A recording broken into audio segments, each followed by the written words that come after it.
Hello student, welcome back my channel. कैसे हैं आप? उम्मीद करती हूँ आप सब अच्छे होंगे और खूब मन लगा के अपनी तैयारी कंटिन्यू कर रहे होंगे। तो आज मैं बात करने वाली हूँ यहाँ पे जो हमारा आरपीएससी सेकंड ग्रेड का फर्स्ट पेपर है, उसमें जो 40 नंबर होते हैं हमारे एजुकेशन साइकोलॉजी के, वो आप कहाँ से तैयार कर सकते हैं, किस तरीके से आपको अपना सब्जेक्ट ये तैयार करना है। क्योंकि राजस्थान जी के या फिर जो अदर सब्जेक्ट होते हैं वो तो आप पढ़ते ही रहते हो, लेकिन ये तो सिर्फ आप तब पढ़ते हो तब आप अपना बीएड या फिर डीएलएड जो भी कोर्स आपके स्टेट में होता है वो करते हो। ठीक है, तो बचपन से तो हम इसे पढ़ते नहीं हैं और हर स्टूडेंट के समझ में भी आता नहीं है। अगर नंबर देखें तो इसके पेपर में हमारे 40 नंबर आते हैं और 40 नंबर हम छोड़ नहीं सकते, क्योंकि हमें फर्स्ट पेपर में 40% लाने होते हैं और वो 40% लाना मुश्किल हो जाता है। ठीक है, तो अभी आपका जो पेपर हुआ था ना संस्कृत शिक्षा विभाग का, तो बहुत सारे बच्चे ऐसे थे जिन्होंने सेकंड पेपर नहीं दिया था, यानी कि जिनका फर्स्ट पेपर हो चुका था और उन्हें अंदाज़ा हो गया था कि अब हमारे 40% आने वाले नहीं हैं। तो वो स्टूडेंट बाद में पेपर नहीं दिया उन्होंने अपना सेकंड। उन्होंने बोला हमारे फर्स्ट पेपर में ही 40% नहीं बन रहे हैं, तो फिर हम सेकंड पेपर क्यों दें। ठीक है, तो ऐसा आपके साथ ना हो, क्योंकि जितनी मेहनत आप साइकोलॉजी में कर लोगे तो उतना ज़्यादा बेटर है, क्योंकि ऑल ओवर 40% चाहिए। ऐसा नहीं है कि आपको सिर्फ इसमें ही 40% चाहिए।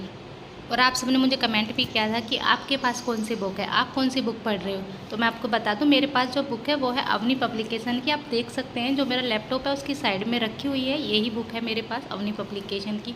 अच्छी बुक है। अगर आप के पास कोई बुक नहीं है तो आप इसे परचेज कर सकते हैं, वरना जो भी आपके पास ऑलरेडी बुक है आप उसी को ही पढ़ें। क्योंकि देखिए इस बुक की प्रॉब्लम क्या है, इसकी लैंग्वेज थोड़ी टफ़ है ना, लैंग्वेज थोड़ी टफ़ है। और बाकी बुक बढ़िया है, ऐसा नहीं है इससे क्वेश्चन लगते नहीं है। हर बार जो भी, चाहे थर्ड ग्रेड का पेपर हो, सेकंड ग्रेड का हो या फर्स्ट ग्रेड का हो, सभी में ही इस बुक से क्वेश्चन लगते हैं। अच्छी बुक है।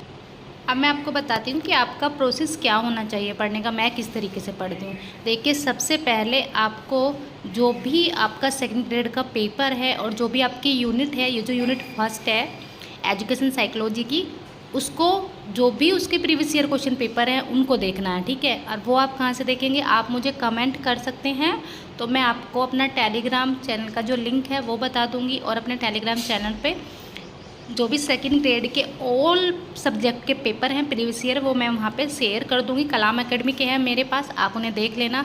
तो पहला काम तो आपको यही करना है, अपने unit wise previous year question paper देखने। उसके बाद जो भी आपके पास बुक है, अवनी पब्लिकेशन की है या सिकवाल पब्लिकेशन की है या कोई अदर पब्लिकेशन है या फिर आपके खुद के नोट्स है, वो आपको पढ़ना है। क्योंकि इससे क्या होगा, जब आप प्रीवियस ईयर क्वेश्चन पेपर देखोगे तो आपको पता रहेगा कि किस तरीके के क्वेश्चन पूछे गए हैं। उसमें अभी लेटेस्ट वाले पेपर भी मतलब शामिल किए हुए हैं। जो भी आपका पेपर हुआ था ना लेटेस्ट, उसमें कैसे क्वेश्चन पूछे गए थे साइकोलॉजी के, वो भी उसमें मेंशन किए हुए हैं। तो उससे आपको और भी बढ़िया रहेगा, आपको लेटेस्ट पैटर्न का पता रहेगा। प्रीवियस ईयर देखने के बाद ही आपको अपना चैप्टर पढ़ना है। ठीक है, फिर आपकी उन चीज़ों पर पैनी नज़र रहेगी जहाँ से क्वेश्चन पूछे गए हैं। ठीक है, अगर आपको ऐसा लग रहा है कि आप प्रीवियस ईयर क्वेश्चन भी देख रहे हैं, बुक भी पढ़ रहे हैं, लेकिन फिर भी आपका कॉन्सेप्ट क्लियर नहीं हो पा रहा, तो फिर आप किसी भी टीचर से ऑनलाइन उस चैप्टर को डालिए उस पर यूट्यूब पे, और वहाँ से आप पढ़ लिए। आप धीर सिंह सर से पढ़ सकते हैं, या फिर वंदना जादौन मैम हैं, बहुत अच्छा पढ़ाती हैं। धीर सिंह सर भी अच्छा पढ़ाते हैं, और एक आर के नारायण सर हैं जो वो भी बहुत अच्छा पढ़ाते हैं। तो आप इन तीनों में से जो भी आपको बेस्ट लगे, जिसका पढ़ाया वो आपको समझ आ जाए, वहाँ से आप पढ़ सकते हैं। और उसके बाद फिर आप क्वेश्चन करके देखें कि आप कितना सोल्व कर पा रहे हैं। और प्रैक्टिस ज़रूर करें, क्योंकि प्रैक्टिस से हमें पता रहता है कि हमारा लेवल क्या है, हम कहाँ स्टैंड कर रहे हैं, कितने क्वेश्चन हम सही कर पा रहे हैं, कितने क्वेश्चन हम नहीं सही कर पा रहे हैं। ठीक है, और दिन में आप 2 घंटे तो ज़रूर इस सब्जेक्ट को दें, क्योंकि अच्छा सब्जेक्ट है, इसमें आप अच्छा स्कोर कर सकते हैं यदि आप 2 घंटे डेली के इस सब्जेक्ट को देते हैं। देखिए, क्योंकि अब समय कम है ना, समय कम है, तो आप 2 घंटे भी नहीं दे पा रहे तो कम से कम आप 1-1.5 घंटा तो ज़रूर दें, क्योंकि इस सब्जेक्ट से आपके नंबर बढ़ सकते हैं। देखो, मान लिया आप जीके पढ़ेंगे तो जीके का तो ये है कि आपको ना कोई और छोड़ नहीं है, पता नहीं कहाँ से क्या क्वेश्चन उठा के पूछ लिया जाए। लेकिन जब आप इस यूनिट को पढ़ेंगे, अच्छे से समझ लेंगे, तो आप सारे क्वेश्चन हल कर सकते हैं। ठीक है, और मैं आपको कलाम एकेडमी की मेरे पास बुकलेट है ना, ऑब्जेक्टिव बुकलेट है, जो मैं आपको अपने टेलीग्राम चैनल पे शेयर कर दूंगी। आप वहाँ से इसकी प्रैक्टिस कर सकते हैं। बहुत अच्छे क्वेश्चन हैं और विद व्याख्या दी हुई है, उसमें आपको अच्छे से व्याख्या समझ में आ जाएगी, तो आपके और भी कॉन्सेप्ट क्लियर हो जाएंगे। तो ये सबसे अच्छा तरीका होता है एजुकेशन साइकोलॉजी को पढ़ने का। और आप सब भी मुझे बताएं कि आपके पास कौन कौन सी बुक है, किस किस प्रकाशन की बुक आपने परचेज की हुई है, कौन सी बुक से आप अपनी तैयारी कर रहे हैं और लैंग्वेज कैसी है, किस तरीके से आप उस बुक से पढ़ाई कर रहे हैं, कितने घंटे आप इस सब्जेक्ट को दे रहे हैं, ज़रूर मुझे कमेंट करके बताएं। अगर आपको ये वीडियो पसंद आती है तो आप चैनल को ज़रूर सब्सक्राइब करें, वीडियो को ज़्यादा से ज़्यादा शेयर करें।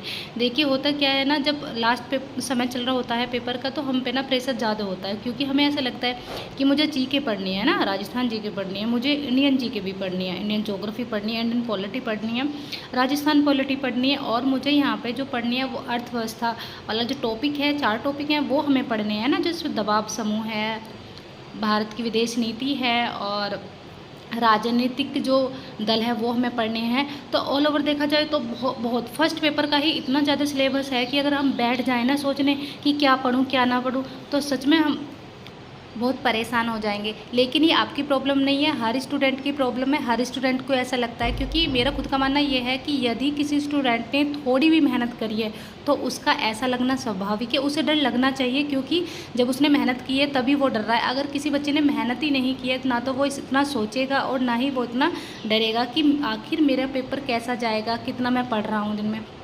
तो आप प्रेशर को अपने ऊपर हावी ना होने दें, क्योंकि जितना भी आप प्रेशर अपने ऊपर हावी होने देंगे उतनी ही आप अपनी पढ़ाई से दूर होंगे, आपकी पढ़ाई नहीं हो पाएगी, आप ना चाह कर भी नहीं पढ़ पाओगे, आपका समय वेस्ट होगा, आप सोचते रह जाओगे।